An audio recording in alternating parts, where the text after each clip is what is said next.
Hi, I'm Angela Duggins, children's pastor of RHEMA Bible Church, and this is my story of faith.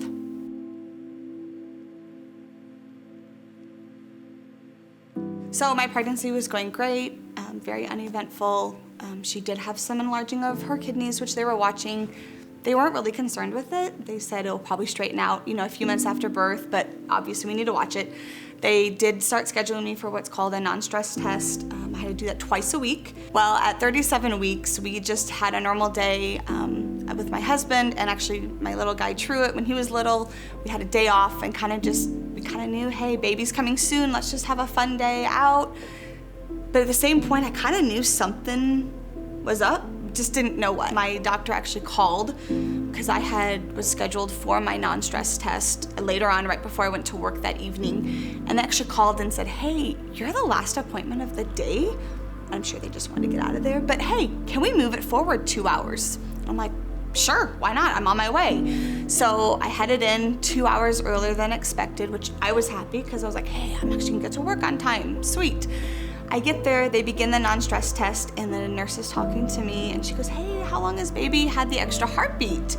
And I just kind of looked at her taken back. I was like, extra heartbeat? She hasn't. I said, I was at my OB yesterday just for my regular appointment, and everything was perfect, and he didn't say anything about an extra heartbeat. And she said, okay. She's like, well, we'll have the doctor look at it. She goes, it's in a rhythm, it's not erratic, it sounds normal, it's just extra. So we'll have the doctor look at it. It's probably nothing, but we'll have him look at it to make sure. He said, yeah, I definitely hear it. I can see it on her heart, but everything else looks great. He said the enlarging of the kidneys hasn't gotten any bigger. She seems to be fine. She's not really in distress that we can see. So I think you're good to go. You know your baby. If anything seems off, call and we will immediately get you in for a C-section if you feel like something's not right. He said, off to work you go. So I said, okay. I stood up, was gathering my things, and he said, no, I need you to sit down. And I was like, what do you mean? And he goes, I just have this nagging feeling to check one more thing. He goes, I know you're ready to go. He's like, but just let me check this one more thing. He goes, it keeps coming up and I have to check it. And I was like, okay. He checks this one more thing, which was her umbilical cord. And when he checked her umbilical cord, he learned that the blood that was going into her actually wasn't going in. It was going in and was coming right back out. So essentially she was getting very little to no blood to her little body. And so at that point, we went from go to work to call her OB, we have to deliver this baby right now. And I'm like, oh, slow down, like what's going on? Hold on, you just told me to go to work and now you're telling me I have to have this baby? I mean, from the time they told me they were gonna deliver, that we were having a baby, to when she was delivered was like, I think 37 minutes. When she came out, of course we found out she was a girl, so they showed her for me for like a blip, and they immediately took her to the warmer to like checking her, making sure everything's good before they took her to the NICU. They came over about 5 minutes later and said, we're not gonna take her to the NICU. We don't even see a reason to. Said the extra heartbeat's gone. Her heartbeat's already balanced out. We don't see a reason to take her to the NICU unless you want us to. So within a minute, the extra heartbeat was gone. I was then talking to my doctor, and he came over after he was finished and explained to me that the phone call that he took, that I remembered him taking, was a pediatric cardiologist who just happened to be in our hospital. Normally there's not one in our hospital, just happened to be there.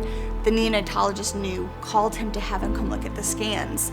And the pediatric cardiologist looked at the scans, called my OB, and said, you need to deliver that baby right now. It's going into cardiac failure. So looking back, I mean, had they sent me to work, she probably wouldn't be here today.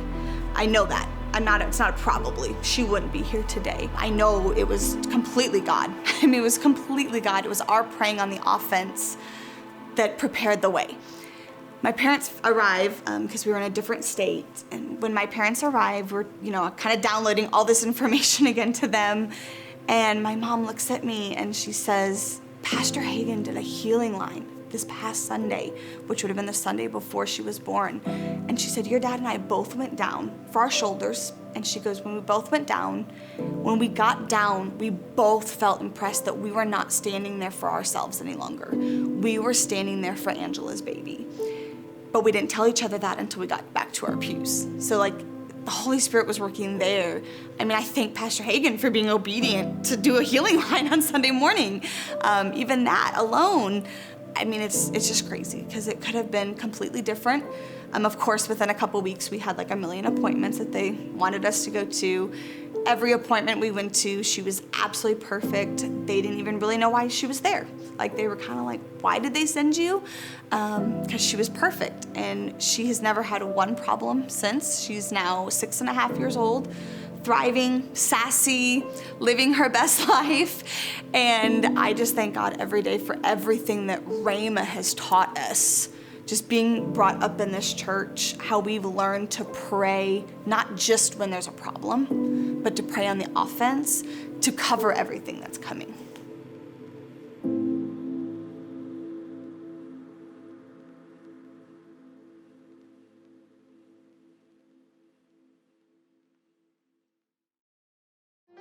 If you're compelled to share your story of faith, select your preferred social media platform, either Facebook or Instagram, to send us a direct message. Please write your name in 2 to 3 sentences summarizing your testimony. Thank you for sharing your story of faith. We cannot wait to hear from you.